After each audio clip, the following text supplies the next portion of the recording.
People have been asking me, Greg, why is it that you have made so many negative videos concerning Eric Bieniemy, and why have you given up on him as far as being the next head coach of the Washington Commanders? And, you know, here's what I got to say about that. Those are actually very fair questions. Let's get into this.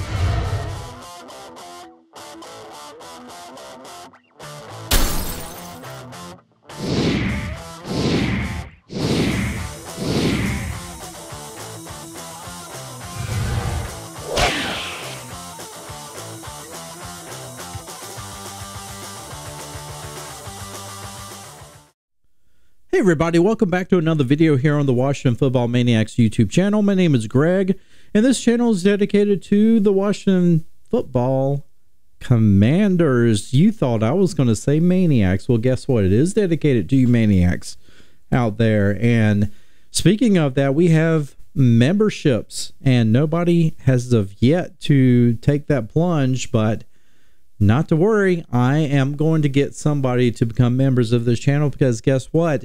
As members, you get a lot of perks. One perk I just want to let you know about is the fact that for any of my videos that are scheduled to be released, you get the first crack at watching those videos before they go public. And so that's one thing. And other things, well, you know, I got some trinkets that might be up for just members only, so you want to check that out. But in the meantime, if you're enjoying this channel, please consider subscribing, hit that notification bell so you won't miss any video releases. And I'm petting my cat Snickers right now, but I'm sure you want to hear about that. Let's get into today's video. So criticisms, and every now and then we all need criticisms in order to keep us all you know, honest, to keep us all safe, and to keep us all on the right path. Yours truly needs it just as much as anybody else. And I will say, at times, I've been very critical of Eric Bieniemy. I've been very critical because of his play calling, and I've been very critical because of, you know, starting to hear a little bit in regards to some of, you know, the players just not really meshing well with his coaching style. And we can get into, do we think that the players have gotten soft, or if there's some legitimate concerns with that. But so yours truly here doesn't seem to think that Eric Bieniemy is going to be the next head coach of the Washington Commanders. Why is that, Greg? Why are you giving up on Eric Bieniemy? These are good questions. Let me first answer the number one. All right, so obviously we're going to have a new general manager next year. Or actually, at the end of this season, there's going to be a new general manager in Washington.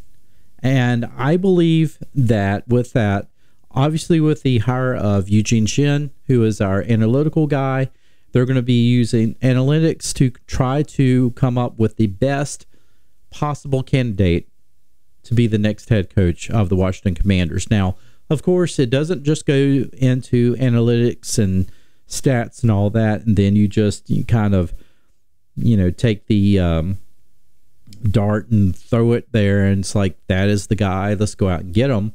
Obviously, you know, there's the Rooney Rule, and you really have to, I mean, you just got to interview the people, because it's more than just what's on paper.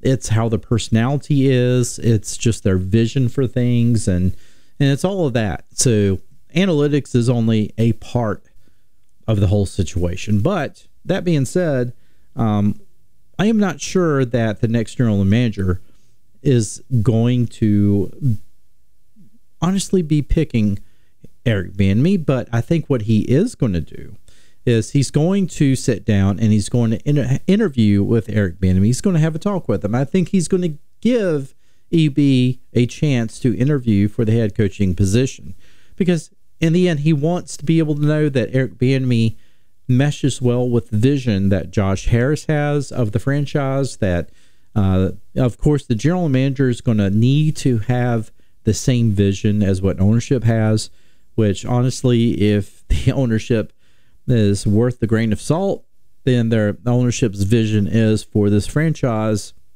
to be champions, to be Super Bowl winners at some point, and to be that multiple times throughout these years, right? So, of course, the general manager needs to share that vision as well, and that trickles down to the head coaches and the players you get. So by saying that, we need to dissect as far as the thought process with Eric Bieniemy. Now, you know, I released a video on Joe Gibbs, everybody's beloved former head coach of the Washington Redskins. And, you know, why was he so successful? One of the reasons why Joe Gibbs was so successful was his ability to make adjustments, but also to be able to put his players in positions of, you know, being able to put them to where that they could succeed, you know, taking their strengths and, you know, utilizing their strengths, right? And I think that is always a concern that you have with Eric Bieniemy as an offensive coordinator, as a head coach.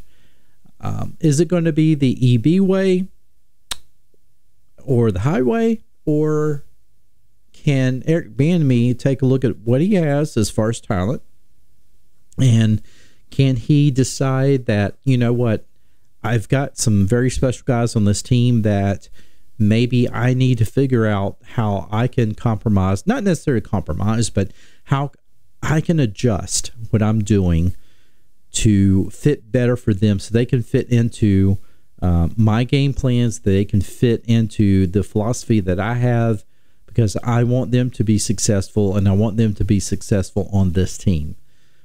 Is that the philosophy that Eric Bieniemy is going to have as head coach? Or is it going to be that I have a certain philosophy and I have a certain, just a way of doing things, and a player's going to have to adapt to that, and that's it. And if they can't, then they're just not ready to work with me. Is it going to be like that? Because a lot of times what happens is when a head coach is not, when he's not willing to adjust, when he's not willing to compromise, then that rigidness doesn't always work. There can be a fine line between being a hard-nosed coach that is going to be rigid enough, that's going to be hard enough to get the best out of his players, and then there's going to be guys who are just plain out hard-nosed, ignorant, unwilling, you know, too much of an ego-driven, unwilling to be able to admit that maybe his way isn't the best way and he needs to compromise to get the best out of what he has as far as talent-wise. And here's the thing. If we go back to Joe Gibbs, his first season with the Washington Redskins, he started off 0-5. Why did he start off 0-5? Here's the thing. His offense was magnificent in those first 5 games.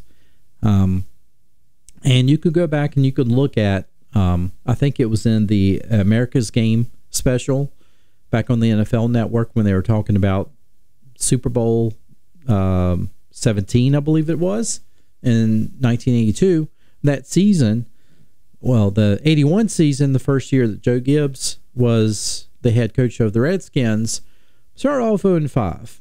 And, you know, he was trying to adopt that Don Coryell, the high-flying offense. Does this kind of sound familiar? And, you know, I mean, the offense was just racking up yards. They were just passing it around, and it was an exciting offense to see, right? The problem is they were not winning games, and they were 0-5. Now, could you imagine if we had taken all those players, we put them in a time machine? Joe Gibbs, at that point in his life, he was, 41 years old, and we put them in a time machine and we sent them to this past season, and they're playing and they're having the same situation, right? They're 0-5. And all of you guys would have already said, this guy's horrible. This coach doesn't know what he's doing. Yeah, it's exciting to watch. I'd rather watch a boring, 6-3 win than an exciting, 30 to 28 loss. And that's basically kind of what you were seeing that first part of the 81 season. And Joe Gibbs realized he needed to do something different. As a matter of fact, he had one of his legendary players come to him and say, I want the ball more. You need to run the football more. You know, that player was John Riggins.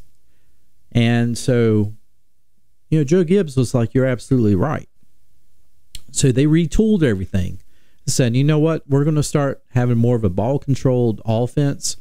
It's going to be a run-first offense. We're going to start building around running the football more. We're going to give the ball to John Riggins. We're going to do that. Guess what happened? They ended the season on a 5-3. I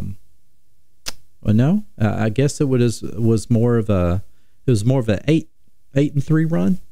Anyway, they ended the season 8-8. 500 record. Start off 0-5, then at 8-8. So we all know what happened the very next year. They only lost one game, went to the Super Bowl, won the very first Super Bowl. That started the glory years under the first era of Joe Gibbs. I said all that to say that for a head coach, I think to be successful, you've got to know how to adjust. And you got to know that sometimes when your idea of what should work is not working, then you need to look at who you got around you, the talent that they possess, and what they can give to you and what they can bring to the team. And you need to be able to get the best out of those players. And you need to know how to get the best out of those players. And it doesn't always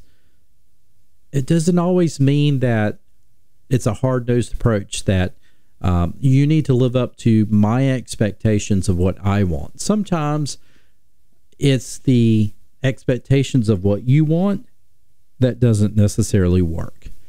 And that's the reason why I have paused to Eric Bieniemy being the head coach of the Washington Commanders in 2024, because I'm not sure if he is ready to be that type of guy who's willing to swallow some pride and to make adjustments and make changes, and to realize that, you know, maybe he needs to change his philosophy on certain things, and he needs to listen to his players, or he needs to just change his whole offensive philosophy, or listen to his coaches, his other coaches, when maybe he hasn't.